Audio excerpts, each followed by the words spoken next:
Aaron Rodgers and Patrick Mahomes head-to-head. Who you got? I'm taking Aaron Rodgers.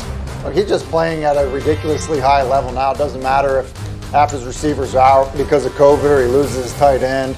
I just think that he's the guy with the hot hand when you compare these two quarterbacks. And obviously with Mahomes, look, he certainly has the ability to get it turned around, but it's been a bit of a struggle protecting the football. This could be a fantasy player's dream this weekend also when you look at the defenses that are involved in both of those quarterbacks. Speaking of Rodgers, he was on, as he always is, with our buddy McAfee yesterday. And listen to the way he talked about the Packers roster and his relationship with the front office. There has been great communication. I've enjoyed the conversations with Brian that we've had throughout the year so far. Obviously, with Bobby getting hurt and with Kylan getting hurt, there's opportunities to add to the roster. But I like the roster the way it is. Look at our cap situation too. We had to adjust just about every contract to get under the cap, and there's obviously some issues with the cap moving forward. That's probably the reason why we weren't necessarily in the Stephon Gilmore sweepstakes, because we couldn't take on a big contract.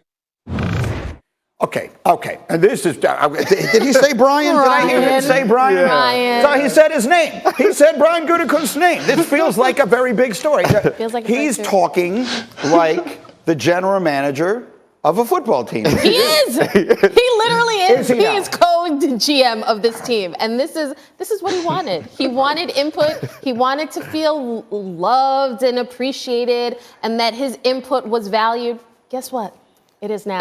So yeah, that's why maybe he stays now. I mean, to be fair, Brian Gutekunst has done a really good job with the roster up until this point, with the exception of the Jordan Love draft pick. With the exception of the biggest I'm move just that saying almost that dismantled everything. The point I'm making is, do we really want Aaron Rodgers to be the GM? Like, having him involved, all he wanted was give me Randall Cobb and ask me some questions every now and then. Because it's not like they made any major moves. They didn't do anything. They just talked to him and showed him the respect that he feels like he's earned. With the exception of the Jordan Love pick, I mean, with the exception of the time you stabbed me in the heart, our relationship has been outstanding. Tim Hasselbeck. Forgiveness. You got to be able to forgive. I've always enjoyed your take on these McAfee sessions that Aaron does every single week. What do you think of this one?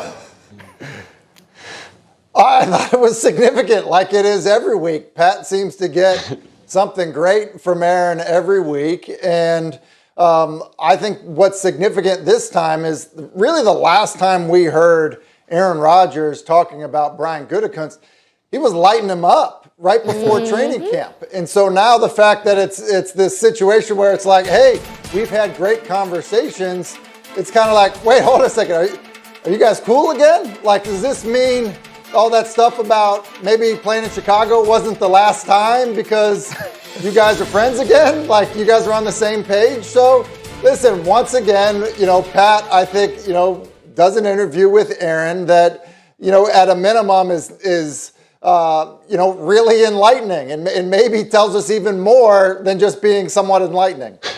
What do you think, Robert? Yeah, listen, we all know that Aaron Rodgers is a player executive, and he just wants everybody to know that.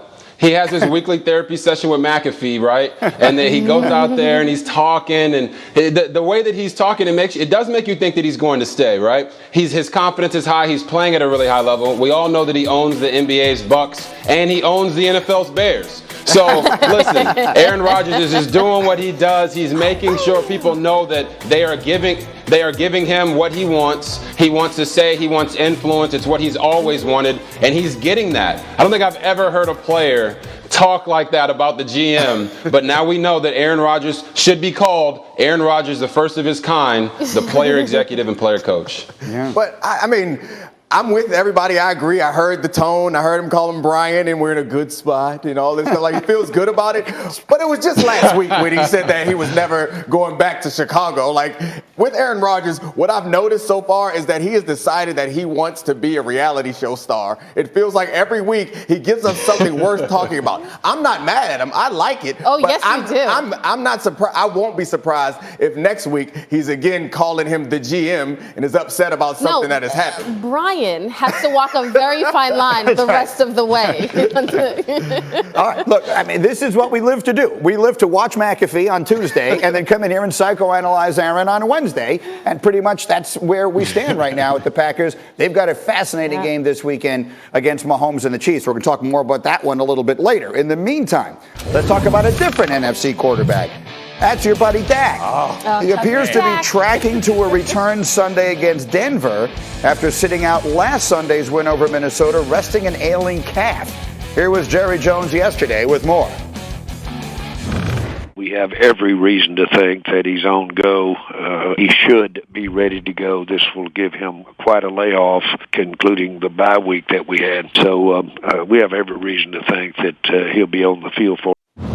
Okay, it's an important reminder that he just gave you there that while he's only missed one game, he's had 2 weeks to rest the calf because the bye came at a very fortuitous time. You were telling us this morning there's one test left for him before we know for sure. I know Dr. Jera is diagnosing Dak and says he should play.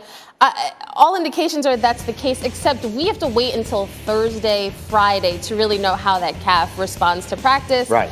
If nothing happens, if there's no setbacks, expect to see Dak on the field, especially because Dr. Jerry said so. Any information from the family group chat that we're getting here from cousin Dak? No, right now the group chat, we're still raving about Cooper. We appreciate Cooper. We're proud of him. We want him to enjoy this moment. We don't want to distract from Cooper Rush's big game. But next week, we're back. 4 touchdowns, guaranteed. Yeah, I mean, we don't want your family group chat becoming anything like, the Odell Beckham family group chat. We keep it in the chat. We got a little bit concerned about that. All right, so Hasselbeck, let me come to you on this then. So assuming everything is okay with Dak now, because it feels like it's heading in that direction.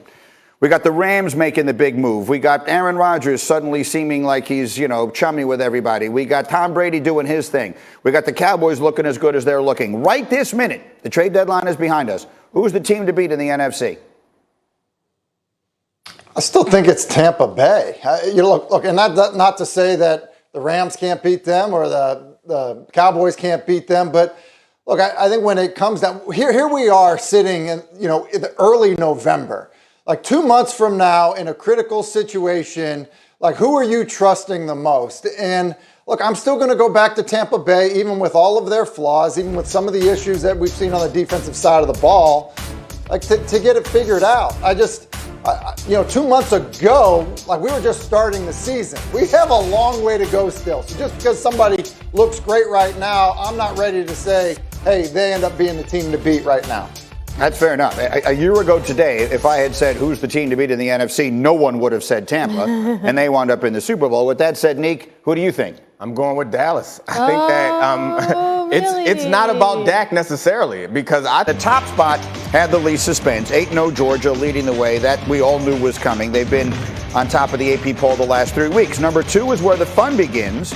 As of last night, number 2 is Alabama, despite their loss last month to Texas A&M. 3, Michigan State, coming off that huge, thrilling win over Michigan over the weekend. They're looking to make the CFP for the second time.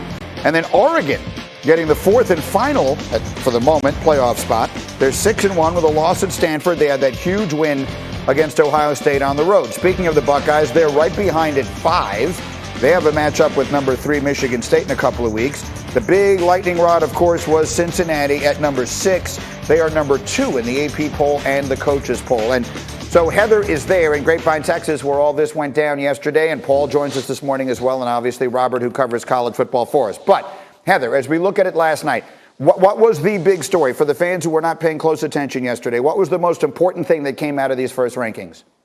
All other teams. Another snub for Cincinnati, undefeated, and it didn't matter. The win against Notre Dame was not enough. And when you look at the